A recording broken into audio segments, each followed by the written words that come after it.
ஆதவர்ஜனா கேட்குறாரு, உதயநிதி ஸ்டாலின் அவர்களுக்கு தான் 3 பங்களா இருக்குல்ல, எதுக்கு வந்து கவர்மெண்ட் வீட்டில் குடியிருக்காரு, இப்போ கார் வாங்குறீங்களா அப்படின்னு கேட்டு.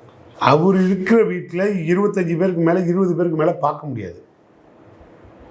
ஆனால் ஒரு எதிர்கட்சி தலைவராக இருக்கிறதுனால ஒரு 200-300 பேர் வந்து பார்ப்பாங்க. 100 கார் வந்து நிற்கும். பப்ளிக்கில் டிராஃபிக் ஜாம் ஆகக்கூடாது, பிரச்சனை வரக்கூடாது, பக்கத்து வீட்டுக்காரங்களுக்கு பிரச்சனை வரக்கூடாது. அதனால தான் மந்திரி பங்களான்னு தனியாக கொடுத்து தமிழ்நாடு ஃபுல்லாக இருக்க அத்தனை எம்எல்ஏக்கள் வந்தாலும் நிறுத்துறதுக்கு இடத்தோட ஆளுக்கு 10 ஏக்கரில் பங்களா கொடுத்தீங்க. இதான் ப்ரொசீஜர். அங்கே போய் அவரை போய் நீங்கள் இருக்கக்கூடாதுன்னு சொன்னால் நான் நீ பெரிய மனுஷனா, நீ ஓகேண்ணா, நீ சொந்த வீட்டில் இருந்துக்கிட்டு நீ வாடகை வாங்கி வண்டி ஓட்டிகிட்டு இருக்க அரசாங்கத்தில், நீ ரொம்ப நிதி சுமையை குறைக்கிறாங்களா? உண்மையாக சார் அது அவையிலே பதிவு பண்ணியிருக்கு. அவையில் ஏற்று பேச வேண்டியது தானே. முன்னாள் அமைச்சர் நேரு சொல்லும்போது எதிர்த்து யார் வாங்கினது, நான் வாங்கலைன்னு சொல்ல வேண்டியது தானே. சொல்லுங்கப்பா, சொன்னீங்கன்னா நீ பெரிய மனுஷன். அப்போ அது ரொம்ப யோக்கியமா? இது வந்து முறையற்ற பேச்சு. வீட்டுக்கும் காருக்கு வித்தியாசம் உண்டு. நாங்கள் நிதி சுமையை குறைக்கிறதுக்கு கார் வேண்டாம்னு சொன்னோம், அலவுன்ஸ் வேண்டாம்னோம். ரொம்ப மகிழ்ச்சிங்க, வரவேற்கிறேங்க, நன்றிங்க என்று முதலமைச்சர் சொல்லிட்டு உட்காந்துருக்கணும். அது ரியல் முதலமைச்சராக இருந்தால். இதுதான் ஷா கம்பெனி ஆச்சு, நான் என்ன பண்ணுறது? எப்படி இதுக்கிட்ட இருந்து பதில் வரும்? நீங்கள் என்ன விதைக்கிறீங்களோ அதை தான் அறுவடை பண்ண முடியும். புரியுதா? நீங்கள் ரொம்ப தீவிரமாக தமிழ் பற்றாளர்கள், தீவிர உணர்வாளர்கள், ரொம்ப மாநில உரிமைக்கு போராடுறேன், மொழிக்கு போராடுறேன், இன உணர்வு போராடுறேன்னு சொல்கிறீங்க. இதெல்லாம் பேசுகிற நீங்கள் டி.கே. சிவகுமாரை தமிழ்நாட்டுக்குள்ள விட்டே இருக்கக்கூடாது. இதுக்கே விட்டீங்க? ஏன் விட்டீங்க? அவன் தண்ணி கேட்ட உடனே உன் கட் அவுட்டை அடித்து கொடுத்துட்டான். உன்னை ஊர் விட்டே வரக்கூடாதுன்ட்டான்.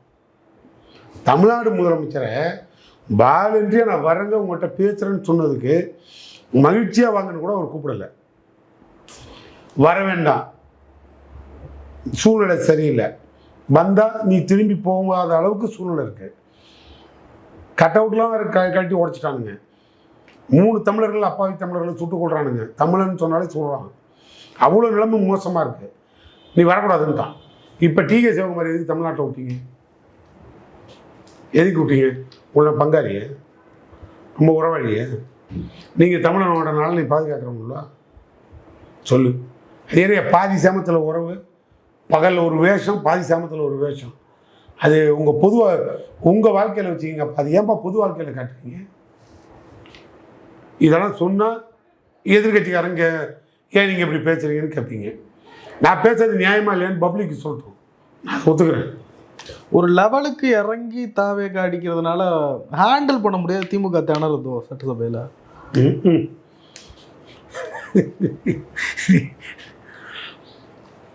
இந்த கேள்வி அவை குறிப்பிலிருந்து நீக்கிடு, வேற ஏதாவது கேள்வி கேளு. ஏன் சார்? இல்லை சார், இப்போ நிறைய விவாதங்களை பார்த்த கட்சி திராவிட முன்னேற்ற கழகம். பல ஆண்டு காலம் தமிழ்நாட்டை நாங்கள் பண்டித நேரையே பார்த்த கட்சி. இல்லை சார், இந்த அப்ரோச் கொஞ்சம் டிஃப்ரெண்ட்டாக இருக்கு. ஒரு நிமிஷம், நாங்கள் பண்டித நேருக்கே பதில் சொல்லி பயந்து ஓட விட்ட கட்சி. ஆனால் அப்படிப்பட்ட இந்த திராவிட மாடல், திராவிட இயக்கத்துக்கு உண்டான வரலாறு இவனுக்கு பஞ்சாயத்து போட கூட இது வரைக்கும் பார்க்காத ஒரு கட்சி இப்போ தான் அசம்பிளியே பார்த்துருக்காங்க. பார்லிமெண்ட் கட்டடம் எப்படி இருக்குன்னு கூட இவங்களுக்கு தெரியாது. நாங்கள் பார்லிமெண்ட்டே உழுக்கிறோம். இவங்க என்ன இவங்களுக்கு பயந்துக்கிட்டு நாங்கன்னு சொன்னால் உனக்கு ஒரு கேள்வி கேட்கறதுக்கு ஒரு வரம்பே இல்லாமல் போச்சு. இது ஒரு கேள்வி, எங்களை பார்த்து கேட்குற கேள்வி. போய் அவங்கள பார்த்து கேளு, ஏன் எதிர்கட்சிக்காரங்களை பார்த்து பயந்து இப்படி ஒதுங்கி ஓடுறீங்கன்னு கேளு. சும்மா ஃபைலை வச்சுக்கிட்டு மூடிக்கிட்டு, ஃபைலை வச்சு மூடிக்கிட்டு. சிஎம் சொல்லியிருக்காரு, ஃபைலை திறக்க வச்சிடாதீங்க அப்படின்னு சொல்லியிருக்காரு. நாங்கள் இவரை விட மொத்த அதிகாரம் உள்ள மோடி கம்பெனியே இப்படி தான் தமிழ்நாட்டில் பேசுவாங்க. DMK file 1, DMK file 2, DMK file 3. யார்? தமிழ்நாடு பிஜேபிக்கு தலைவராக இருந்த அண்ணாமலை. அவர் கண்ட்ரோலில் தான் ஆளுநர், அவர் கண்ட்ரோலில் தான் ஒன்றிய அரசு. அப்படிலாம் இருந்த ஐபிஎஸ் படித்த அண்ணாமலை ஃபைலு அறவை கட்டுத்தனமாக அது எங்கே இருக்குன்னு கூட தெரியல. என்ன பிடிங்கி கற்ற கட்டினாங்க. நீங்கள் கிழித்தது என்ன, கிழித்து தைத்தது என்ன? அது எங்கே போச்சு? ஃபைலையும் காணா, கவர்னரையும் காணா, அதுக்கு மேலே அது கொடுத்த அண்ணாமலையும் காணா. இப்போ ஒன்லி அமித்ஷா மட்டும் தான் வந்திருக்காரு. இதெல்லாம் நாங்கள் பார்த்து பழகி போச்சு கண்ணு. நல்லா எல்லாம் 10 பைசா பிரயோஜனம் இல்லை. ஆனால் இவங்க இந்த உருட்டு மிரட்டெல்லாம் வேறு யாருக்கே காட்ட சொல்லு. ஒழுங்காக போய் துறையில் எவ்வளோ தப்பு பண்ணியிருக்காங்கன்னு பழைய அதிகாரிகள் மேலே நடவடிக்கை எடுக்க சொல்லு. யோக்கியமாக இருந்தால் அதிகாரிகள் நடவடிக்கை எடு. அதுக்கப்புறம் அதிகாரிகள்ட்ட வந்து ஸ்டேட்மெண்ட்டை வாங்க. அப்புறம் எவிடன்ஸை கலெக்ட் பண்ணு. அப்புறமா நீ எதிர்கட்சிக்காரங்க முன்னாள் அமைச்சர்களை தூக்கு. அங்கே வேண்டானே சொல்லுது. ஒன்றுமே கிடையாது. கையெழுத்து போடுற அதிகாரம், ஒருத்தனுக்கு அப்பாயின்மெண்ட் கொடுக்குற அதிகாரம் எங்களுக்கு கிடையாது. புரியுதா? வேலை போட்டவங்க லஞ்சம் வாங்கிட்டாங்கன்னா அந்த கார்பரேஷன் எம்டியை போய் தூக்கிட்டு வா. எவன்டா வாங்கினீங்கன்னு, என்ன டிஸ்குவாலிஃபைடில் போட்டிருக்கீங்கன்னு தூக்கிட்டு வா. ஆதாரத்தோடு கொடு. எதையாவது ஒரு முடிவெடு. நாங்கள் வேண்டானே சொல்லிக்கணும். நடவடிக்கை எடுன்னு தான் நாங்களே சொல்கிறோம். நீ ஏன்பா நீ புரோக்கர்களை முதல்ல பிடிச்சாலே உண்மை வெளில வருமே. ஏன் உங்களால் இந்த தமிழ்நாட்டில் அதுக்குன்னு பணம் வாங்கி கொடுத்து புரோக்கரை கூட பிடிக்க முடியலையா? புரோக்கரையே பிடிக்க முடியாத நீ ஏகப்பா முன்னாள் அமைச்சர்கள்லாம் பிடிக்க போகிறேன். இதெல்லாம் சும்மா இவங்க தமிழ்நாட்டில் இப்படி வண்டி ஓட்டுறதுக்கு. இப்போ இவங்க 4000 ரூபா கொடுக்குறேன்னு சொன்னாங்க படித்து வேலை இல்லாத இளைஞர்களுக்கு. இதை கேள்வி கேட்கறதுக்கு ஒரு இளைஞர்கள் ஆரம்பிக்கிறான். இதை மடைமாற்றம் பண்ணணும். உடனே எங்கள் மேலே சார்ஜ் பண்ணிடுவாங்க.